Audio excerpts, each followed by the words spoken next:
Anne-Marie Yvon, journaliste de l'équipe Espace autochtone de Radio-Canada. Bonjour, un plaisir de se retrouver à distance. Comment ça va, Anne-Marie? Ça va bien, Paloma. Ça va et vous? Oui. Ça va bien, ça se passe bien quand même. Pour commencer, justement, j'aimerais que vous nous racontiez comment se passe le travail à distance pour l'équipe d'Espace autochtone. Est-ce que c'est compliqué d'entrer en contact avec les diverses communautés à travers le pays, les communautés autochtones, bien sûr, à travers le pays? Donc, comment ça se passe? Alors, pour l'équipe d'Espace Autochtone, ça se passe bien. On est chacun chez soi. On se réunit tous les matins. On a une conversation tous les matins.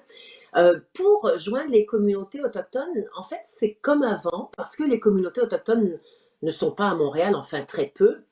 Évidemment, il y a beaucoup d'Autochtones à Montréal, mais les communautés sont éloignées. Donc, on prend le bon vieux téléphone traditionnel. C'est la façon de continuer à les joindre. Alors, il n'y a pas vraiment de différence, en fait, je dirais. C'est très bien. On le sait, Anne-Marie, ce virus ne se comporte pas de la même manière partout, mais chez les Premières Nations du Canada, comment cela se passe en général? Est-ce qu'il y a des communs dénominateurs? Comment vous le voyez à partir de votre travail, justement? Alors, en fait, je pense que les communautés autochtones étaient les plus inquiètes parce que si le virus rentre dans la communauté, ça risque d'être l'hécatombe.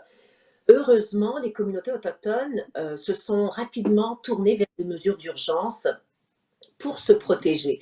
Alors, elles ont vu ce qui arrivait évidemment dans les grandes villes et là, elles se sont dit, OK, on ferme les communautés, on se protège, on met en place toutes les mesures nécessaires pour dépister les gens, pour tester.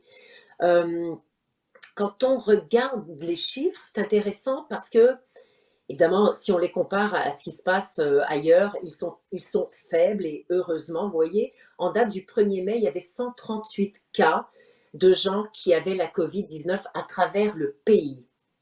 Hmm. Au Québec, par exemple, il y en a, vous voyez, Ontario 36, au 1er mai, il y en a 30 au Québec, ce qui est peu, et heureusement, on a vraiment évité le pire. Ça, c'est pour les Premières Nations. Si on regarde le Nunavik, donc chez les Inuits, il y avait à la mi-avril à peu près 11 cas.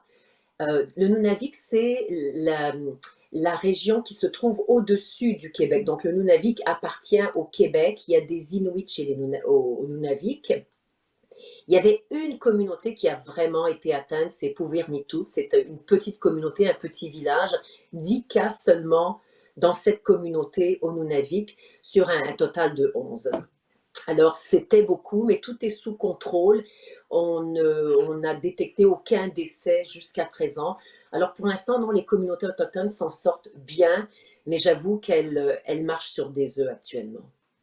Justement, j'allais vous demander quels seraient les principaux défis auxquels sont ou ont été confrontées les Premières Nations canadiennes, les nations autochtones du Canada pendant la pandémie ou durant cette pandémie. Mais en fait, il y a beaucoup de défis en réalité, parce que vous le savez, dans les communautés, il y a une grande pauvreté pour plusieurs communautés. Vous le savez aussi, les Autochtones ont beaucoup d'enfants. Et donc, les maisons sont petites, ce sont les maisons qui ont été données par le gouvernement, qui sont dans les communautés. Les Autochtones ne possèdent pas de maison. Les maisons appartiennent au conseil de bande et c'est eux qui distribuent donc les maisons aux résidents. Et la difficulté, c'est que souvent, ils vivent à beaucoup. Ils peuvent être deux, trois, mais ils peuvent être également une douzaine dans une seule maison. Alors, vous imaginez si le virus entre dans une maison, ben évidemment, ce sera l'épidémie assurée pour tous les membres de la famille. Alors ça, c'est une grande difficulté, le manque de logement. Les Autochtones aussi ont des défis de santé particuliers. Il y a beaucoup de diabète dans les communautés autochtones, il y a beaucoup d'hypertension, il y a beaucoup d'obésité. Et ça, ce sont trois facteurs importants de décès. On l'a vu dans la COVID-19, ça ne manque pas. Si on a ces maladies-là, on risque de décéder plus que les autres. Donc ça, c'est un enjeu qui est également très, très important. Et puis, il y a encore, dans beaucoup de communautés autochtones, il y a un manque d'eau potable. Fait que vous imaginez, quand c'est le temps de se laver les mains, quand c'est le temps... Parce que oui, se laver les mains avec de l'eau non potable, ça peut encore aller. Mais on a besoin d'eau potable pour fonctionner dans la vie aussi. Donc ça aussi, c'est un défi qui est majeur. Je pense qu'il y a 58 communautés encore à travers le pays qui n'ont pas d'eau potable. Et alors, ça amène toutes sortes d'enjeux. Donc, les défis sont vraiment immenses chez les communautés autochtones à travers le pays. Anne-Marie, la semaine dernière, plusieurs représentants autochtones ont dit vouloir que les décisions concernant le déconfinement et d'autres décisions en ce qui concerne la COVID-19 en général soient prises avec les diverses nations.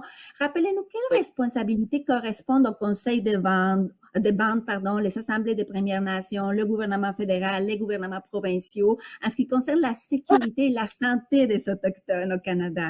Et ça, c'est pas évident parce qu'évidemment, chez les autochtones, il y a beaucoup de choses qui sont un peu divisées. Alors évidemment, déjà, on sait que c'est le gouvernement fédéral qui gère les communautés autochtones à travers la loi sur les Indiens. Euh, donc, il y a beaucoup de choses qui se font avec le fédéral. Et puis, il y a quand même plusieurs trucs qui sont aussi du côté, dans chaque province, avec la province. Par exemple, au Québec, on a l'Assemblée des Premières Nations du Québec et du Labrador. Donc, c'est un organisme régional est attaché à l'Assemblée des Premières Nations du Canada. Mais au Québec, on sait que, par exemple, la santé est gérée par la province du Québec. Donc, l'Assemblée des Premières Nations Québec-Labrador doit s'organiser avec la province du Québec pour régler tout ce qui concerne la santé. Par contre, pour d'autres sphères d'activité, ça se fait avec le fédéral. Alors, c'est compliqué parce que tout est fragmenté finalement. Il faut discuter avec le fédéral pour certains dossiers, il faut discuter avec le provincial pour d'autres dossiers. En plus, il y a la difficulté des Autochtones qui vivent dans les communautés, qui sont à peu près 45 à 50 mais il y a 55 des Autochtones environ qui ne vivent pas dans une communauté, donc qui vivent dans les villes, dans des plus petites villes ou des grandes villes comme Montréal. Alors pour eux, c'est encore autre chose. Ils ne sont pas gérés par l'Assemblée des Premières Nations puisqu'ils sont en dehors de leur communauté. Et l'Assemblée des Premières Nations est là pour gérer ce qui se passe dans les communautés, ce qui fait que ça devient un peu compliqué. Tout ça, c'est divisé.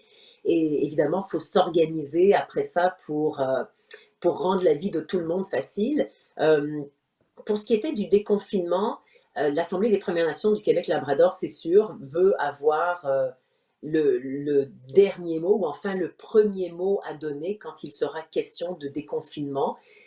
Ils veulent qu'on passe évidemment par eux pour décider est-ce qu'on commence à déconfiner, de quelle manière on le fait.